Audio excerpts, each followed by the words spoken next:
ሶስት ነገር እንድታውቁ ፈልጋለሁ። አንከልሱ ትችላላችሁ። የከበዳችሁን የረሳችሁትን ልታስታውሱበት ትችላላችሁ። ዋናው የጊዜ አጠቃቀም።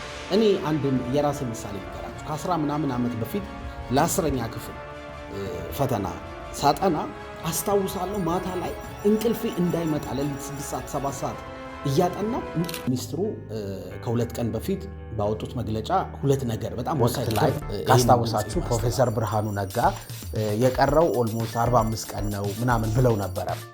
በእሳቸው ካልኩሌሽን ቢሆን ኖሮ ዛሬ ላይ ቆማችሁ ኢንትራንስ 20 ቀን ማክሲመም 25 ቀን ነበር የሚቀረው። አሁን ግን በመራዘሙ ወይም ሰኔ መጨረሻ በመሆኑ ቢያንስ 50 ቀን አላችሁ። ስለዚህ በጣም በኮንፊደንስ አጥንቼ ካልጨረስኩኝ ፈተና አልሰራም አትበሉ። ይኸውላችሁ መቼም ቢሆን አንድ ዓመት ሁሉ ቢጨመርላችሁ አጥንታችሁ አትጨርሱ። ለምን መሰላችሁ? ልክ ጨረስኩኝ ስትሉ ወይኔ ይሄኛውን እኮ ረሳሁት፣ ባዮሎጂ ቻፕተር እንደዚህ፣ ሂስትሪ ወይኔ የ9ኛ ክፍል ሂስትሪ፣ የ10ኛ ክፍል እንትን ጂኦግራፊ እያላችሁ የረሳችሁት ነገር እየበዛባችሁ ይሄዳል። ስለዚህ አጥንቶ መጨረስ በጣም ለሁላችሁ የ12ኛ ክፍል ተማሪዎች ነው። በተለይ በእነዚህ 45 ቀናት አሁን ኢንትራንስ ከመፈተናችሁ በፊት በምታደርጉት ዝግጅት ወቅት ሊደብራችሁ ይችላል፣ ሊሰለቻችሁ ይችላል፣ ተስፋ ልትቆርጡ ትችላላችሁ። እኔ አጥንቼ ጥሩ ውጤት ካላመጣው ምን ያደርጋል ምናምን ልትሉ ትችላላችሁ፣ ልትደክሙ ትችላላችሁ። ያኔ ይህንን ድምፅ እንድትሰሙት ነው፣ ደጋግማችሁ እንድትሰሙት፣ እንድትበረቱ፣ ምርጥ ውጤት እንድታመጡ፣ በሞራል እንድታጠኑ ለማድረግ ነው ይህንን ድምፅ ያዘጋጀው። ስለዚህ ማንኛውም የ12ኛ ክፍል የሆነ ተማሪ ይህን ድምፅ ደጋግሞ ሊሰማ ይችላል። በደበረው ሰዓት፣ በከፋው ሰዓት፣ በተናደደ ሰዓት፣ ተስፋ በቆረጠ ባዘነ ሰዓት ማለት ነው። መልእክቱ ለሁሉም የ12ኛ ክፍል ተማሪ ነው። መጨረሻ ላይ ደግሞ ለፊውቸር ኤክስ አባላት ብቻ የማስተላልፈው መልእክት ይኖራል። ስለዚህ ሶስት ነገር እንድታውቁ ፈልጋለሁ። አንደኛ የምትፈተኑት የተማራችሁት ነው። ስለዚህ ምንም አዲስ ነገር የለውም። የምትችሉትን ሁሉ አድርጉ። ከዛ በኋላ ለፈጣሪ መተው። መቼም ከእናንተ በላይ እሱ የሚያስፈልጋችሁን ያውቃል አይደል? ስለዚህ መጨናነቅ የለባችሁ። ከልቡ ጥረት የሚያደርግ ሰው ለምን ይፈራል? ለምን ይጨነቃል? በቃ ከእናንተ የምትችሉትን የሚጠበቅባችሁን በሙሉ አድርጉ። ሁለተኛ 45 ቀን ትንሽ አይደለም። ቢያንስ የ5 ዓመት የ10 ዓመት ኢንተራንስ ልትሰሩበት ትችላላችሁ። ማስተር ልታደርጉ ትችላላችሁ። ብዙ ልትከልሱ ትችላላችሁ። የከበዳችሁን የረሳችሁትን ልታስታውሱበት ትችላላችሁ።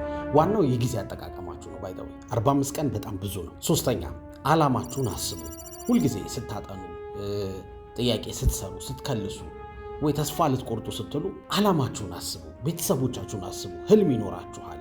ቤተሰባችሁን የማስደሰት ነገ ትልቅ ቦታ የመድረስ ትልቅ ተከፋይ የመሆን የቢዝነስ ሰው የመሆን ብቻ የተሻለ ቦታ መድረስ ትፈልጋላችሁ። እዛ ቦታ የምትደርሱት አንደኛ በትምህርት ብቻ አይደለም። ይሄንን ይወቁ። በግድ በትምህርቴ ነው እኔ ስኬታማ መሆነው ብላችሁ ራሳችሁን ማስጨነቅ የለባችሁ። በትምህርታችሁ ሊሆን ይችላል የሚሳካላችሁ፣ በትምህርት ውጭም ሊሆን ይችላል። ኢንትራንስን ባታልፉ በሌላ መንገድ ስኬታማ ልትሆኑ ትችላላችሁ። ግን እንዳትረሱ አሁን እጃችሁ ላይ ያለው ትምህርታችሁ ነው። በትንሹ ስትታመኑ በትልቁ ትሾማላችሁ።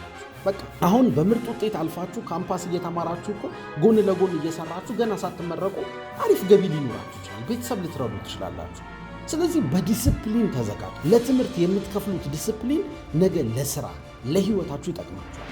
እኔ አንድ የራሴ ምሳሌ ልንገራችሁ። ከ10 ምናምን ዓመት በፊት ለ10ኛ ክፍል ፈተና ሳጠና አስታውሳለሁ። ማታ ላይ እንቅልፌ እንዳይመጣ ለሊት 6 ሰዓት 7 ሰዓት እያጠና እንቅልፌ እንዳይመጣ እግሬን ቀዝቃዛ ውሃ ውስጥ ዘፈዝፈው እና ግን ያን ያህል ማለፌ ምናምን ነገር አሁን ላለሁበት ህይወቴ ላይ ብዙ ትርጉም ላይሰጥ ይችላል። ነገር ግን ያኔ የከፈልኩት ዋጋ ያ ዲስፕሊን አሁንም ህይወቴ ላይ አለ። ስኬታማ አድርጎኛል። ስሰራ በጣም በዲስፕሊን እንድሰራ፣ ለሰዎች የምችለውን ሁሉ እንድሰጥ፣ ሰክሰስፉል እንደሆን አድርጎኛል። እመኑኝ፣ የምታደንቋቸው ስኬታማ ሰዎች በሙሉ እንደዚህ አይነት ዲስፕሊን ያላቸው በቃ ዋጋ ይከፍላሉ።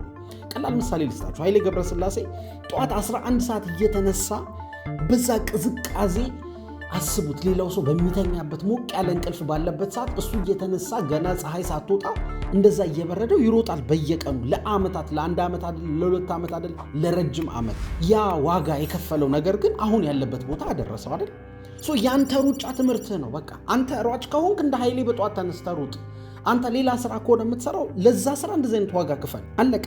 እኔ ትምህርት አልፈልግም ካልክም በገባህበት ስራ፣ በገባህበት ቢዝነስ ወጥ የሆነ ዲስፕሊን ያስፈልጋል። ዳስ ወይ እናንተ አሁን በዚህ ሰዓት ያላችሁበት ሁኔታ ትምህርት ላይ ስለሆነ ነው ዲስፕሊን የሚያስፈልጋል። ሐሳቤን ስጠቀልለው የትምህርት ሚኒስትሩ ከሁለት ቀን በፊት ባወጡት መግለጫ ሁለት ነገር በጣም ወሳኝ ነገር ብለዋል። ላስታውሳችሁ። አንደኛ ፈተናቸው 45 ቀን እንደቀረው ወይም በአጭሩ ግንቦት መጨረሻ ላይ ወይም ሰኔ መጀመሪያ ላይ ፈተናችሁ እንደሆነ ተናግረዋል። እኛም የ45 ቀን ፕላን ለፊውቸር ኤክስ አባላት ያዘጋጀ ነው። ለዛ ነው 150,000 ተማሪዎች ደግሞ በፈተናው ኦንላይን ይፈተናሉ ተብሏል።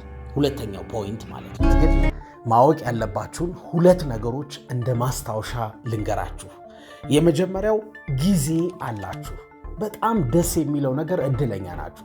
ምክንያቱም የፋሲካ ወይም የትንሣኤ ወቅት ላይ ካስታወሳችሁ ፕሮፌሰር ብርሃኑ ነጋ የቀረው ኦልሞስት 45 ቀን ነው ምናምን ብለው ነበረ። በእሳቸው ካልኩሌሽን ቢሆን ኖሮ ዛሬ ላይ ቆማችሁ ኢንትራንስ 20 ቀን ማክሲመም 25 ቀን ነበር የሚቀረው። አሁን ግን በመራዘሙ ወይም ሰኔ መጨረሻ በመሆኑ ቢያንስ 50 ቀን አላችሁ። ስለዚህ በጣም በኮንፊደንስ ተዘጋጅታችሁ ምርጥ ውጤት እንድታመጡ ጊዜ ተጨምሮላችኋል። እስካሁን በጥሩ ሁኔታ እየተዘጋጃችሁ የነበራችሁ ልጆች አሁንም በዛው ሪትም ጥያቄ እየሰራችሁ ክለሳ ያደረጋችሁ ቀጥሉ። ያልጀመራችሁ ልጆች ደግሞ 50 ቀን በጣም ብዙ ነው። ዛሬ ብትጀምሩ በጣም ምርጥ ውጤት ልታመጡ ትችላላችሁ። ቢያንስ ማለፍ ትችላላችሁ። ስለዚህ ራሳችሁን አታዳክሙት። እኔ እኮ አልጨረስኩም፣ አልተዘጋጀውም፣ ረስቼዋለሁ፣ ከ9 ጀምሮ ያለው እንዴት ነው የምከልሰው ልትሉ ትችላላችሁ። ነገር ግን ጊዜ አላችሁ። ሁለተኛ እንድታውቁ የምፈልገው ነገር አጥንቼ ካልጨረስኩኝ ፈተና አልሰራም አትበሉ። ይኸውላችሁ መቼም ቢሆን 1 ዓመት ሁሉ ቢጨመርላችሁ አጥንታችሁ አትጨርሱ። ለምን መሰላችሁ? ልክ ጨረስኩኝ ስትሉ ወይኔ ይሄኛውን እኮ ረሳሁት፣ ባዮሎጂ ቻፕተር እንደዚህ፣ ሂስትሪ ወይኔ የ9ኛ ክፍል ሂስትሪ፣ የ10ኛ ክፍል እንትን ጂኦግራፊ እያላችሁ የረሳችሁት ነገር እየበዛባችሁ ይሄዳል። ስለዚህ አጥንቶ መጨረስ በጣም ከባድ ነው። ማካለል ትችላላችሁ፣ እየከለሳችሁ ሁሉንም ማካለል ትችላላችሁ። አሁን እኛ ፊውቸር ኤክስ ላይ ወሳኞቹን በአንድ ሰዓት አድቫንስ ሪቪዥን ብለን እንድታካልሉት አድርገናል። በቃ መጨረስ ትችላላችሁ። በ1 ቀን በ2 ቀን ማክሲመም በ5 ቀን ውስጥ ሁሉንም ትምህርት ወሳኞቹን ከልሳችሁ መጨረስ ትችላላችሁ፣ በቪዲዮ እያያችሁ ወይ ደግሞ ሾርት ኖት እያነበባችሁ። ነገር ግን ጊዜያችሁን በጣም ማጥፋት ያለባችሁ ብዙ ጥያቄ በመስራት ነው። ለምን መሰላችሁ? ጥያቄ ስትሰሩ አንዳንድ ቻፕተሮች ጥያቄ እንደማያወጣባቸው ሁሉ ይገባቸዋል። ስለዚህ እነዛን ቻፕተሮች በማጥናት ጊዜ አታጠፉ። ከዛ ደግሞ እኛ ምን እናደርጋለን መሰላችሁ? በክልልና እንደዚህ በከተሞች ደረጃ የሚወጡ ሞዴል ፈተናዎች አሉ፣ መንግስት የሚያዘጋጃቸው። እነዚህ ሞዴል ፈተናዎች ብዙ ጊዜ እንደ ፓይለት ቴስት ነው የሚወሰዱት። ምን ማለት ነው? ከነዚህ ሞዴል ፈተናዎች ላይ የሆኑ ጥያቄዎችን እየመረጡ ድጋሚ ኢንትራንስ ላይ ያወጧቸዋል ማለት ነው። ስለዚህ እነዚህን ሞዴል ፈተናዎች ከሰራችሁ ኢንትራንስ ላይ በቃ ራሱን ጥያቄውን ልታገኙ ትችላላችሁ፣ ወይ የሆነች ነገር ተቀይሮ ልታገኙ ትችላላችሁ። ስለዚህ መርጠን እነዚህን ሞዴል ፈተናዎች ቢያንስ 1-3 ሞዴል ፈተናዎችን ለሁሉም ትምህርት ለናቹራልም ለሶሻልም ተማሪዎች ሰርተን በቪዲዮና እንድትለማመዱበት ደግሞ ከነ ጥያቄው ከነ መልሱ ከነ ኤክስፕላኔሽኑ ደግሞ እንለቅላችኋለን ማለት ነው። ስለዚህ እንደዚህ ካደረጋችሁ ጊዜ አላችሁ ብያለሁ። ጊዜያችሁን ተጠቀሙበት። ከዛ ደግሞ ጥያቄ በጣም ብዙ ስሩ። ሁለቱን ካደረጋችሁ ኮርታችሁ ከፈጣሪ ጋር ታልፋላችሁ። ስለዚህ ነገ የምትፈተኑት ሞዴል 2ኛ ዙር ሞዴል ነው። ይኸውላችሁ እኔ አልጨረስኩም፣ አልተዘጋጀውም፣ የ45 ቀን ፕላኑን እኮ እናንተ እንዳላችሁኝ እየተከታተልኩ አይደለም፣ እንዴት ነው የማደርገው ካላችሁ ችግር የለውም። ነገ ግቡና ተፈተኑ ፈተናውን። ይኸውላችሁ አንደኛ ዓላማው የሞዴሉ ዓላማ እናንተ ውጤታማ እንድትሆኑ ለኢንትራንስ ዝግጅት ነው እንጂ ሞዴሉን ከፍተኛ እንድታመጡ አይደለም። ሞዴሉን ለምን ምርጥ ውጤት አላመጣችሁም የሚላችሁ የለም። ዋናው ዓላማ ተለማመዱበት። ቢያንስ እኮ ሌላውን ተውት፣ ፎርም መሙላት ተለማመዱበት። አሁን ባለፈው ብዙ ተማሪዎች ማለት ነው ፎርም ስትሞሉ አሳስታችኋል። ስልክ ቁጥራችሁን በትክክል አልሞላችሁም። በዚህ ምክንያት ስልካችሁን ባለመሙላታችሁ 2 ኮርስ 3 ኮርስ ያልተገኘ አለ ከ600 ውጤት ስንነግራችሁ። በነገራችን ላይ ዋናው ኢንትራንስ ላይ ራሱ እንደዚህ ይፈጠራል። ፎርማቸውን በትክክል የማይሞሉ ልጆች ውጤታቸው ይጠፋል። ከዛ ከ600 እነሱ ውጤታቸው ሲመጣ ማትስ ወይ የሆነ ትምህርት 0 ተብሎ ይሞላባቸዋል። ከዛ በቃ ያለቅሳሉ፣ ምንድነው የተፈጠረው ብለው ማለት ነው። ለቃ ፎርሙ ላይ በትክክል ስላልሞሉ ነው። አያችሁ፣ የብዙ ተማሪዎች ውጤት ይበላሻል። እሱን እንኳን ያለማመዳችኋል ይሄ የኦንላይን ፈተና ነገ የምትፈተኑት ማለት ነው፣ ነገና ከነገ ወዲያ። ስለዚህ በተቻላችሁ አቅም ፎርሙን ራሱ በትክክል ሙሉት። ስልክ ቁጥር የሚጠይቃችሁ ፓርት ላይ ስልክ ቁጥር ሙሉ፣ የአባት ስም ምናምን አይደለም። ስልክ ቁጥራችሁንም በትክክል ለ7ቱም ቴስት ወይም ለ6ቱም ኤግዛም መሙላት አለባችሁ። ከዛ በኋላ ፈተናውን ሞክሩት። በቃ ምንም አይደለም። ከ600 ደግሞ እኛ እንነግራችኋለን። እናንተ ያመጣችሁትን እያንዳንዱን ውጤት ራሳችሁ ደምራችሁ ከ600 ማወቅም ትችላላችሁ። እኛም እንነግራችኋለን። ዋናው ዓላማ ግን የቱ ጋር ነኝ የሚለውን እንድታውቁ ነው። ስለዚህ አትዘናጉ። አይ እኔ 45 ቀን ቻሌንጁን ስላልተቀላቀልኩኝ ወይም ደግሞ እንዳላችሁ ስላላደረኩኝ ሞዴሉ ይቅርብኝና አትበሉ። ተፈተኑ። የታይም ማኔጅመንታችሁን ታዩበታላችሁ። ምን አይነት ኢፌክቲቭነስ እንዳላችሁ ታዩበታላችሁ። ደግሞ እርግጠኛ ነኝ ከመጀመሪያው ዙር ሞዴል ያሁኑ የተሻለ ልታመጡ ትችላላችሁ። ስለዚህ ነገ ፈተናውን በጥንቃቄ እዛ ላይ በሚያዛችሁ መሰረት የ45 ቀን ፕላኑን ክፈቱትና ጠዋት መጀመሪያ መፈተን ያለባችሁ እንግሊሽ ነው ይላል። እንግሊሽ ተፈተኑ።